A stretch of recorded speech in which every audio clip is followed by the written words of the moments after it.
Bom dia a todos. Vamos dando início ao webinar sobre gerenciamento de credenciais. Rápido overview da Leverage, aí vocês têm uma visão do nosso portfólio, dos nossos parceiros de negócio.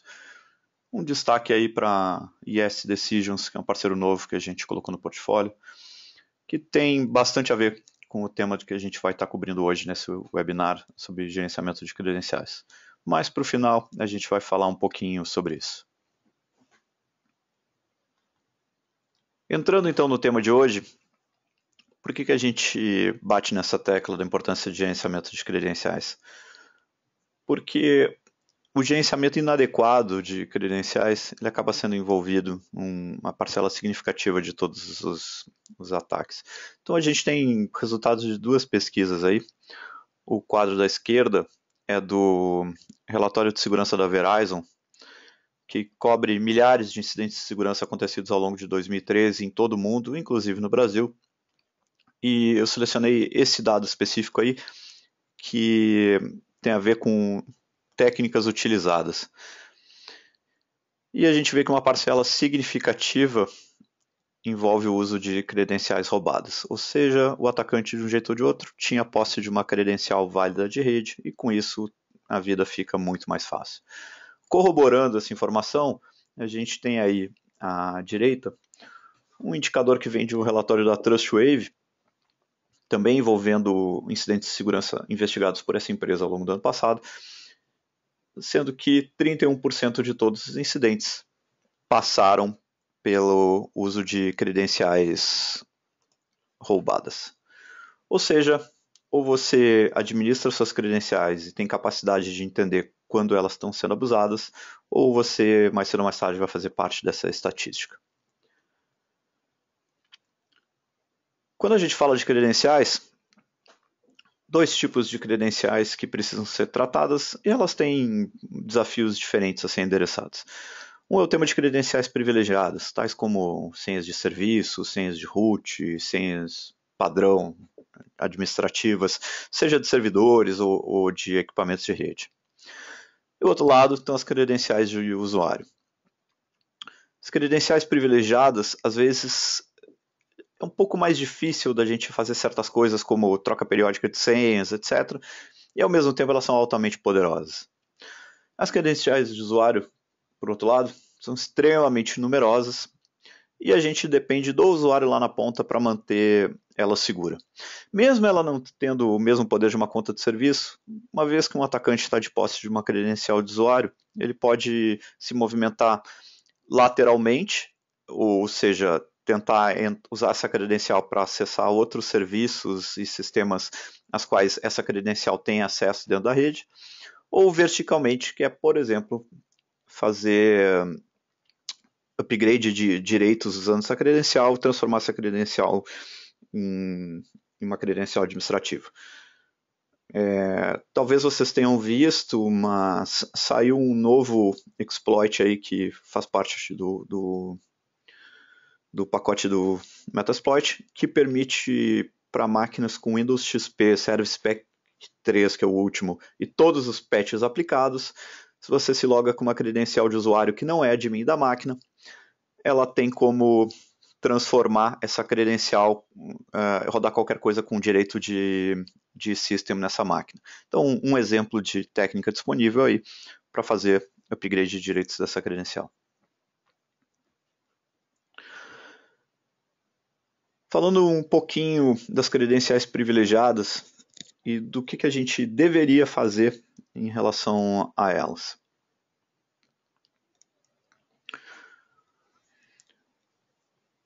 Uma das boas práticas recomendadas quando a gente fala de credenciais privilegiadas é a questão de troca periódica das senhas. Aqui eu até vou fazer um parênteses, tá, com a questão de senha de usuário. A Microsoft lançou semana passada, semana retrasada, uma pesquisa aí feita em conjunto com uma universidade, onde ela aborda um pouco o tema de gerenciamento de senhas, e ela fala algo que a gente até já abordou em outros webinars no passado, que para senhas de usuário, a troca periódica de senha pode não ser a melhor dos mecanismos de segurança, porque na prática isso pode levar o usuário a ter dificuldade de memorizar a senha, já que ele está tendo que trocar o tempo todo e a gente exige senha complexa, etc. E a gente levaria o usuário a criar hábitos ruins, tais como anotar a senha e deixar essa senha disponível em algum lugar. Mas isso aí não se aplica a contas de serviço, por exemplo, onde nesse caso, quanto mais frequência eu tiver na troca e maior o tamanho de senha, melhor. Então, primeira pergunta que a gente deveria se fazer, no caso de contas privilegiadas, nós temos implementado uma política de troca de senhas com regularidade? E o que é regularidade? Pode ser 30 em 30 dias, pode ser 60 em 60 dias, tanto faz. Mas isso deveria acontecer. Se a gente tem a capacidade de automatizar esse processo, a gente tem melhores chances de garantir que isso está acontecendo dentro da organização. O outro ponto é, senhas de serviço, senhas de admin, etc., frequentemente elas vão ser do conhecimento de mais de uma pessoa dentro da organização. Isso vai acarretar uma série de problemas, como, por exemplo, a dificuldade de eu garantir não repúdio. Alguém fez alguma coisa usando essa credencial, eu vou ter bastante trabalho de identificar quem foi, já que eu tenho múltiplas pessoas que podem ter tido acesso a essa mesma senha. Então, uma outra boa prática é eu ter mecanismos para garantir que a senha só vai ser de conhecimento de uma única pessoa da equipe de TI de cada vez. Outro ponto qual a gente martela bastante. Uma senha única para cada credencial. Eu frequentemente encontro organizações que, para suas senhas de serviço, senhas de admin, etc., acabam criando métodos para geração de senha. Fazem combinações com o nome do servidor, o ano que aquela conta foi criada, qualquer coisa assim, e aquilo ali acaba virando a senha daquela credencial de serviço. Isso aí, obviamente, não é bom, porque se eu tenho acesso a uma ou duas credenciais, eu posso, por exemplo, descobrir qual é o método de formação de senha que é utilizado, e daí eu passo a ter acesso a senhas que eu não deveria. Então, senha para conta privilegiada, ela tem que ser única, ela tem que ser grande, ela tem que ser complexa. Quando a gente fala grande, é realmente muito grande. É assim, senhas de mais de 16 caracteres, pelo menos, para eu estar protegido contra ataques contra o hash, né, contra rainbow tables que me permitem quebrar o hash muito rapidamente. Depois vem a questão de repositório para essas senhas. Arquivo do Word ou do Excel protegido por senha não é um repositório seguro. Não é um repositório seguro porque é fácil de quebrar. Eu vou para a internet, compro um programinha com $10 aí para fazer a quebra de senha de arquivo do Word de forma quase instantânea. O segundo ponto é que isso aí, em geral, não se refere só a arquivo do Office, tá? Mas, assim, até programas de gerenciamento de senhas, onde eu toco todas as credenciais lá e boto uma senha de acesso. Todo mundo que tem acesso àquele sistema, ele vai ter acesso a todas as credenciais que estão lá, independente dessa pessoa precisar ter acesso às outras senhas ou não. Então, o meu repositório, ele precisa ser pensado em garantir também o isolamento entre as pessoas que têm acesso àquele repositório. Por perfil de utilização. Um usuário deve enxergar somente aquelas credenciais privilegiadas que ele precisa vinculadas à função que ele exerce dentro da organização, e não ao todo. Isso sim, daí, é um repositório seguro. Fora outros mecanismos, claro, como criptografia, etc., para garantir a inviolabilidade dessas informações. A gente comentou, né, a questão de cada credencial ser acessada por somente um indivíduo de cada vez. Um outro reflexo, quando eu tenho múltiplas pessoas que acessam as credenciais, alguém sai da organização, se eu não mudo a senha periodicamente, se essa senha é de conhecimento de mais de uma pessoa, eu perdi absolutamente o controle disso, porque eu posso ter pessoas que não mais pertencem à organização que têm acesso a credenciais válidas. Então, quando alguém sai da organização e tem acesso a credencial privilegiado, eu preciso ter a capacidade de saber quais são essas credenciais e poder agir em cima disso, fazendo a troca de senhas. E, de novo, se eu vou fazer isso na mão, isso vai ser extremamente complexo. Se eu consigo automatizar esse processo, não só para entender quais são as credenciais que essa pessoa teve acesso, mas também automatizar o processo de troca dessas credenciais, eu vou estar mais seguro e eu vou economizar umas quantas horas aí de trabalho. Outro tema sempre presente quando a gente fala de credenciais privilegiadas é como é que eu lido com arquivos de configuração, por exemplo, arquivos web config de servidores web, o código-fonte, etc., que muitas vezes eu vou ter credenciais salvas diretamente nesses locais, e seja time de desenvolvimento, ou seja algum atacante que tenha acesso a essas informações, o cara consegue obter ali uma credencial válida. Então, se eu conseguir ter um mecanismo para tirar essas senhas de arquivos de configuração e códigos-fonte, melhor para mim. Um outro ponto que tem crescido em relevância e que nós optamos por tratar aqui como credencial privilegiada são as senhas de redes sociais. Por que a gente chama isso de credencial privilegiada? Porque o estrago que pode ser feito se a senha do perfil do Facebook, do Twitter, etc., da organização vaza, esse estrago é muito grande. Isso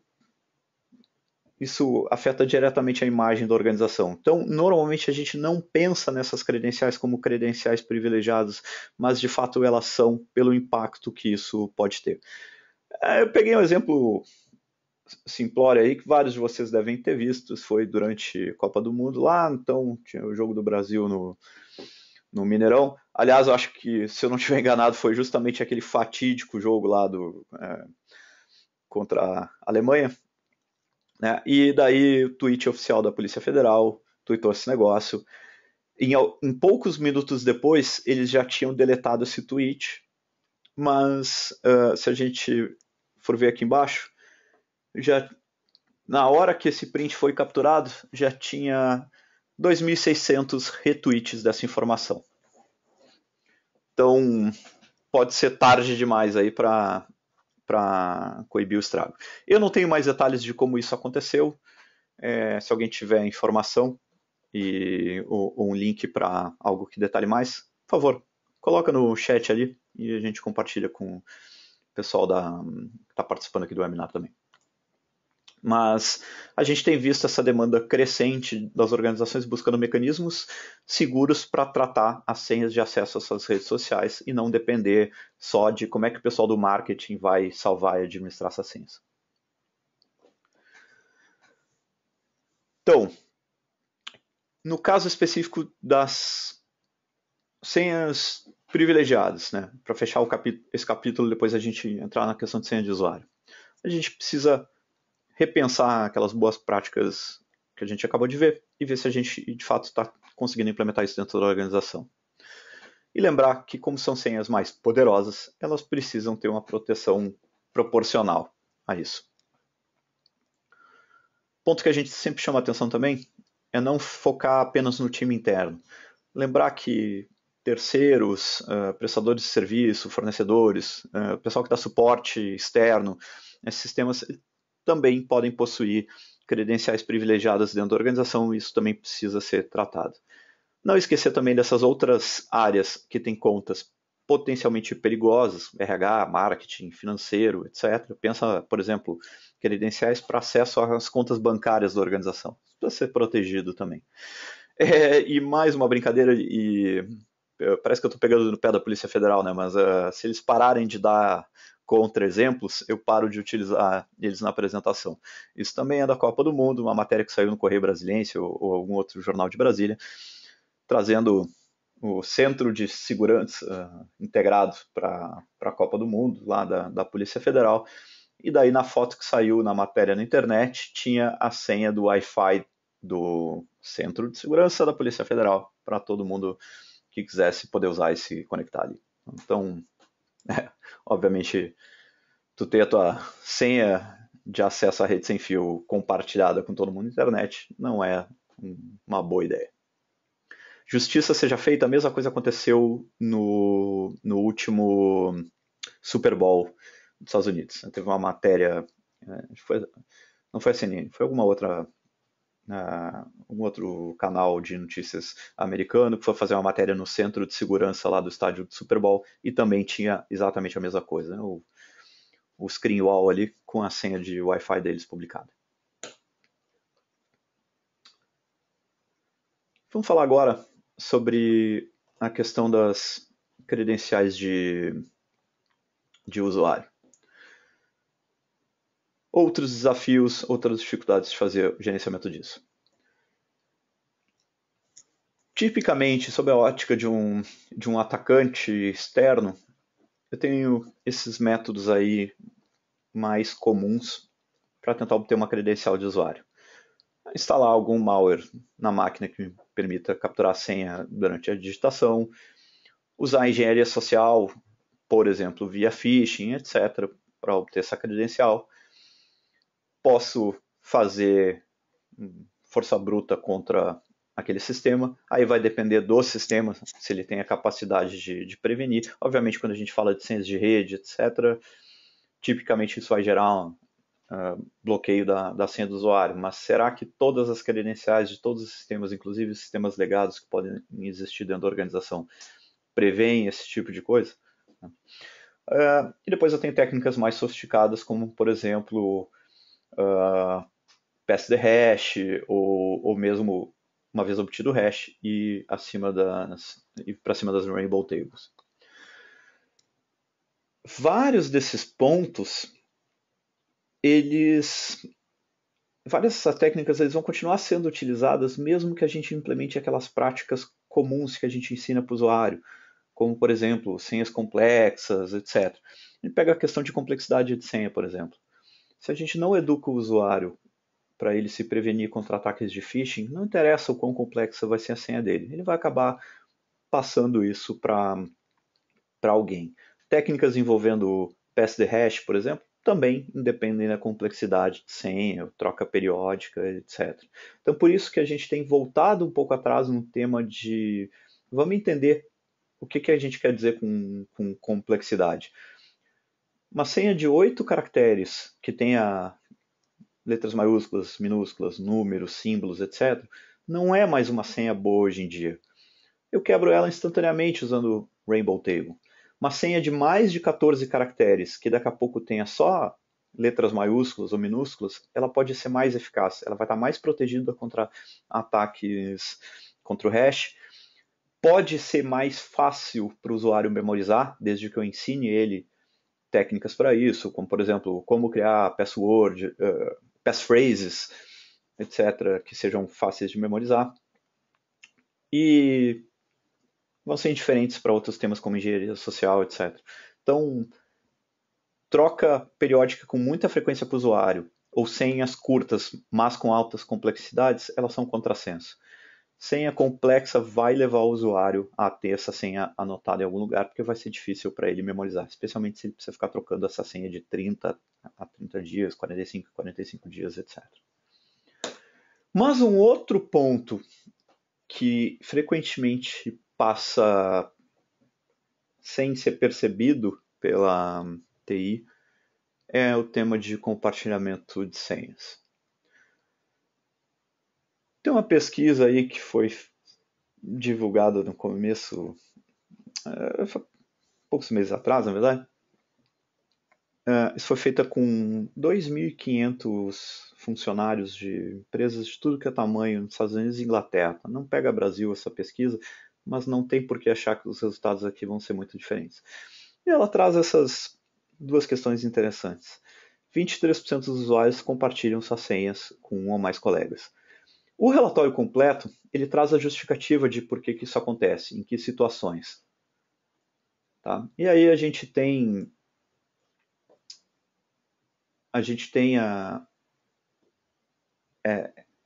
cenários como, por exemplo, o meu chefe me pediu, ou alguém da TI me pediu. Ou então outros contextos como, eu estava saindo de férias, mas eu precisava que alguma coisa acontecesse lá que não podia ficar parada, então eu passei a senha para o meu colega. Ou a área de TI demora para atender as solicitações de acesso, o meu colega precisou, então cedi. Tem todas as justificativas, o usuário sempre vai ser criativo para achar alguma justificativa no qual isso vai acontecer. Um outro detalhe interessante, tá, que está por trás desses 23%, eles quebraram isso em faixas etárias. Quando a gente pega colaboradores até 35 anos, esse percentual de compartilhamento de senha ele passa para mais de 30%. Ou seja, pessoas mais jovens, e daí tem a quebra também, até 25 anos, etc. Quanto mais jovem é o colaborador, menos percepção ou conscientização de segurança ele tem e maior vai ser o percentual de colaboradores que fazem compartilhamento de senha dentro dessas faixas etárias. Tá? Então, isso também precisa ser trazido para dentro, porque organizações que daqui a pouco têm um perfil mais perfil de contratação de muitos profissionais jovens, pensem, por exemplo, sei lá, um call center, empresa de call center, por exemplo. Isso vai ser muito maior do que isso. O outro gráfico abaixo aí, isso também é comum em boa parte das organizações. Eu, particularmente, já detectei isso em várias empresas onde já fiz risk assessment e auditorias. A pessoa sai da organização e ela continua com algum tipo de acesso. Isso pode ser por um período curto, isso pode ser por um período mais longo. Eu já achei casos de colaborador que tinha saído da organização há 1 ano e ele continuava com conta ativa em determinado serviço que poderia ser acessada de fora da organização, inclusive porque era uma aplicação web publicada para fora. Então, as organizações ainda falham muito no processo de revogar direitos dos colaboradores que são desligados. Tudo isso acaba se refletindo naquele indicador de uso de credenciais numa parcela significativa de ataques. E aí vem um ponto interessante, que é o que vocês estão fazendo hoje para detectar esse tipo de situação? E aí a gente pega um exemplo simplório. Vamos imaginar que a minha organização, como boa parte de todas as organizações, tem algum método de acesso remoto. Seja um Citrix, um Terminal Services, uma VPN, o que seja. Aí eu tenho determinado usuário que tem acesso à VPN, porque ele viaja, sei lá o quê. Este usuário não está viajando, ele está na mesa dele e ele está logado lá na máquina dele. Ao mesmo tempo, a mesma conta de usuário fechou uma conexão de VPN a partir da Rússia. Estou criando um cenário hipotético. Pergunta que eu faço: vocês têm a capacidade hoje de detectar que isso está acontecendo? Talvez a gente não precise ir tão longe, talvez a gente não precise pensar VPN na Rússia. Vamos pensar no exemplo interno de compartilhamento de contas. Eu tenho a mesma credencial de usuário que se logou em mais de uma estação dentro da rede. Como vocês detectam e previnem isso hoje? Nativamente, via Active Directory, você não consegue coibir isso. Você não tem mecanismos dentro do AD para bloquear esse tipo de coisa. Você pode ir nos logs a posterior no evento e fazer o trabalho de forense lá para descobrir que a mesma credencial se logou em mais de um dispositivo, simultaneamente, etc. Mas nativamente você não tem mecanismos. Então a gente tem um gap claro de segurança aí. Se o uso de credenciais válidas está presente em boa parte dos ataques, como é que eu trato esse tipo de coisa dentro da organização? Isso se estende também a outros dispositivos. É altamente desejável que a rede sem fio, por exemplo, da organização, eu use autenticação usando redes, integrado ao AD, etc., para em vez de ser pre-shared key, como é na maioria dos lugares, né, qualquer um que tenha acesso àquela senha, digita a senha lá e se loga na rede, que eu case a autenticação com uma credencial válida no AD. Então, essa mesma credencial ela pode estar aparecendo logada num PC, logada num tablet na rede sem fio, logada num smartphone na rede sem fio. Eu preciso ter a capacidade de detectar isso.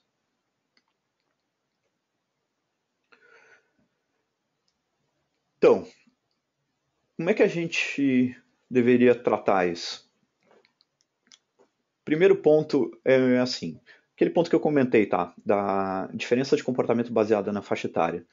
Claramente ainda existem gaps de conscientização de segurança dos usuários. Então, eu preciso abordar isso desde o começo. Eu preciso ter uma política de segurança que trate claramente esse assunto. Eu preciso que essa política seja devidamente comunicada aos usuários. E eu preciso trazer os usuários para o nosso lado. Não adianta eu jogar a política em cima dele e dizer, ó, lê aqui. Eu preciso fazer ele entender que a senha dele é importante, que no caso de abuso da senha dele, ele automaticamente vai ser colocado sob suspeita. E a única forma dele se prevenir disso é ele garantir que a senha dele não está sendo vazada. Eu preciso treinar os usuários para gerarem senhas de fácil memorização, como por exemplo técnicas de passphrase. Vou concatenar várias palavras, vou pegar uma frase e usar letras dessa frase para formar minha senha, etc. Essas técnicas são bastante conhecidas, populares hoje. Eu preciso tratar acesso simultâneo, porque se daqui a pouco não foi compartilhamento, seja não compartilhamento, mas alguém está usando uma credencial de usuário e atacando a minha rede com essa credencial, a única forma de eu prevenir isso é saber se onde essas senhas estão sendo usadas. Para aquelas questões de política e compartilhamento de senha, etc., né, tem que pensar também no lado punitivo. Se eu tenho situações de compartilhamento de senha e a organização não age em cima disso, se ela é leniente com esse comportamento do usuário, a mensagem que ela está passando é o seguinte: olha, a gente diz para tu não fazer, mas se tu não fazer nada vai acontecer. Então, o usuário vai seguir fazendo o compartilhamento de senha. Aí é chato, é ruim, a gente vai ter que punir o usuário, vai ter que punir o usuário sim. Senão a gente está dizendo para o cara, fique à vontade. E a própria TI tem que ser exemplo disso. Um outro ponto que a mesma pesquisa apontou ali, sobre a questão de compartilhamento de senha, eu falei de alguns casos ali onde o usuário compartilha a senha. Um dos casos frequentes é a própria TI pedindo a senha do usuário. Então, o técnico de suporte, por exemplo, vai lá atender a máquina do usuário e diz: olha, me passa a tua senha porque eu preciso me logar com a tua credencial aqui para mexer uma coisa no teu perfil. Então, a própria TI muitas vezes vai dar o contra-exemplo sobre a questão de privacidade e sigilo da senha do usuário.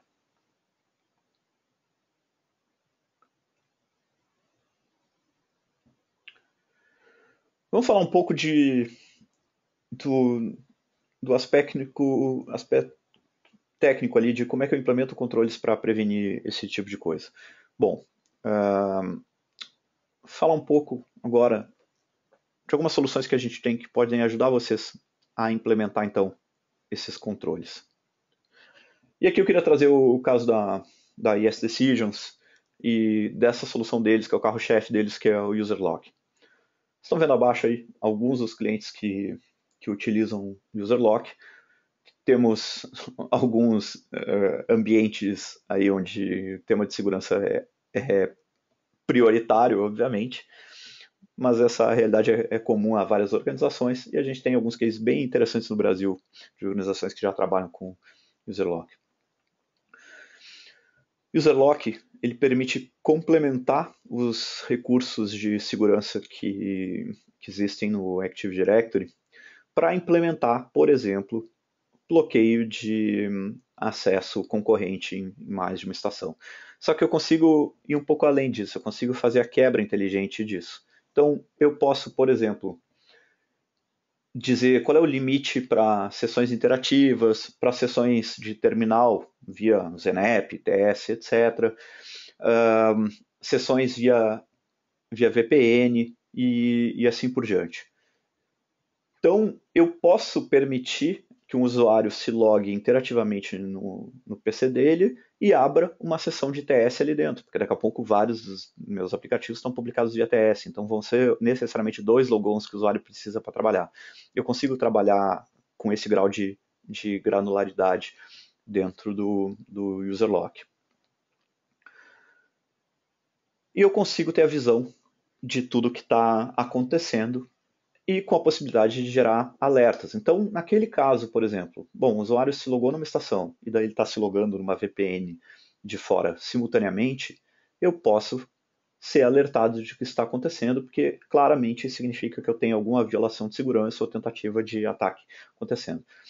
Essa notificação que vocês estão vendo aí é um exemplo de notificação, se é customizável, etc., que vocês podem gerar para o usuário quando o usuário tenta fazer o logon. E eu também posso auditar esse uso, e vocês, como vocês podem ver aqui embaixo, eu posso estabelecer cotas de tempo. Cota de tempo pode ser uma coisa bacana para a organização, mas vamos entender caso a caso. Tá? Tem um outro controle que o UserLock permite utilizar que eu acho mais poderoso, que é esse aqui, o logoff por horário. Vocês sabem muito bem que eu posso pegar uma conta no AD e configurar horários de logon permitidos. Qual é o problema do AD? Tipicamente eu tenho que fazer isso conta a conta. Ou seja, é um atributo da conta, eu não posso aplicar isso para grupo. Eu tenho que ir na conta e mexer nas propriedades dela. Então, fazer o gerenciamento disso no dia a dia é muito complicado. Pensem, por exemplo, em ambientes fabris, onde eu tenho 3 turnos de trabalho e daqui a pouco eu posso ter colaboradores que se movimentam entre um turno e outro. Essa semana o cara está trabalhando no turno da tarde, na semana que vem ele está trabalhando no turno da manhã. Isso vai gerar um volume de trabalho para a TI muito grande, porque o RH vai ter que comunicar isso para a TI vai ter que mexer nas propriedades da conta do cara. Esse é um dos problemas, ter que fazer o gerenciamento disso usuário a usuário. O outro problema é o seguinte, essa propriedade do AD, ela define horário de logon permitido. Ela não força o usuário a sair da sessão. Então, se o meu limite de logon é 7 da noite e eu me loguei às 6h59, eu continuo logado na minha máquina até a hora que eu resolver sair. Ou posso não sair nunca. Né? Com o UserLock, eu consigo forçar o logoff do usuário. Eu consigo até alertar ele. Então, nesse mesmo exemplo, é 7 horas. 7 horas, ou sei lá, vou deixar 7 horas. Dou um alerta para ele dizendo, olha, tu tem 5 minutos para fechar todos os arquivos. E dali às 7h05 eu derrubo a sessão do cara. Isso não só é um elemento importante de segurança, mas ele também tem um outro benefício adicional vinculado a horas extras não autorizadas. É muito fácil para um colaborador, por exemplo, seguir logado lá, seguir trabalhando, e depois ele chega para a empresa e diz, olha, pois trabalhei até as 9 da noite aqui, né? Vocês vão ter que me pagar horas extras com adicional de 50%, e depois teve mais esse dia que foi até as 11 da noite, então já entra adicional de horas extras a 70% ou 100%, não me lembro agora do jeito como é que funciona e tudo mais, e a organização fica refém desse negócio, porque de fato o cara trabalhou e ele pode até mesmo usar essas evidências, como e-mails enviados, etc., para comprovar que isso aconteceu. Com essa ferramenta, eu forço o cara a derrubar. E essas políticas de horário eu posso estabelecer por grupos, então fica muito mais fácil eu fazer a gestão de exceções, de pessoas que estão autorizadas a fazer hora extra e tudo mais. Então, um aliado importante para essas políticas. Vou falar bem rapidamente de outras 2 soluções, que quem nos acompanha nos outros eventos já deve ter tido contato com elas. Que é o Secret Server, que é a ferramenta de cofre de senhas, onde toda aquela parte de gerenciamento de senhas privilegiadas que a gente falou, aquelas boas práticas, ela consegue implementar. Então eu tenho possibilidade de esconder a senha do usuário, fazer o Secret Server efetuar o logon para ele, de forma que aquele usuário nunca precisou ter acesso à senha privilegiada. Se ele sai da organização, eu não preciso nem sair trocando a senha, porque ele nunca soube qual era a senha. Senha de uso único. Tem uma senha que é compartilhada entre mais de uma pessoa. o Secret Server vai automaticamente gerar uma senha única a cada utilização. Então, se acontece alguma coisa, eu consigo saber quem foi exatamente que usou aquela senha num determinado momento de tempo. Aprovação de acesso, ou seja, nem todo mundo precisa ter acesso a todas as credenciais, mas eu dou a chance de, se eu preciso de uma credencial privilegiada que não é padrão para a minha função, eu tenho como solicitar acesso para um aprovador, o aprovador pode liberar o acesso àquela senha. Novidade aí, que veio desde a versão 8.5, isso já faz mais ou menos desde o começo do ano, eu já tinha tema de gravação de sessão, ou seja, gerar um arquivo de vídeo mostrando tudo que o usuário fez enquanto estava conectado com aquela sessão privilegiada. Eu tenho a capacidade agora de fazer o acompanhamento em tempo real daquela sessão ou de derrubar aquela sessão. Então, cenários onde eu tenho alguém externo, por exemplo, que o cara dá suporte lá num determinado serviço. Aí ele está conectado naquilo e eu quero saber o que esse terceiro está fazendo conectado aí nesse servidor. Eu posso monitorar isso através do Secret Server e eu posso derrubar a sessão se eu entender que algo de anormal está acontecendo. E ele também endereça aqueles temas de integração com aplicações ou via web services ou via APIs também, para eu poder tirar senhas de código-fonte, arquivos de configuração, ou criar lógicas mais complexas. A gente tem um caso bem bacana aí de, por exemplo, tenho múltiplos servidores web, uma mesma senha para a aplicação web se conectar no banco de dados. Era difícil para a organização fazer a troca periódica dessa senha, porque daí tu tinha que ir lá, servidor a servidor, mexer no web.config, isso acabava não acontecendo nunca, fora que a senha estava em claro lá para qualquer um que tivesse acesso aí ao servidor, poder abrir o arquivo e ver qual é essa senha. Tem um script de PowerShell agora que eu vou em máquina a máquina, pego qual é a nova senha no Secret Server e troco essa senha em todos os arquivos de configuração. E eu posso agendar esse script. Ou seja, crio uma lógica de troca da senha do banco de 30 em 30 dias e faço o próprio Secret Server disparar esse script para fazer a troca nos múltiplos servidores que fazem uso dessa mesma credencial. E, por fim, um aliado aí para o tratamento de senhas de usuário, que é o Password Reset Server, que é o autosserviço de reset e desbloqueio de senha. Então, o usuário bloqueou, ou precisou resetar a senha dele porque não lembra mais, em vez de ele abrir um chamado no Service Desk, ele consegue fazer isso direto da tela de logon da estação dele e se autenticar e fazer o reset e o desbloqueio de senha. Vou fazer por pergunta de segurança, posso fazer também por reconhecimento de imagem, tenho outras técnicas disponíveis também para autenticar o usuário com segurança. Qual é o benefício disso? Eu consigo diminuir a exposição a ataques via engenharia social, onde alguém vai pegar um telefone, ligar para o Service Desk e dizer: olha, eu sou o João, esqueci minha senha, troca minha senha aí e me passa para o telefone.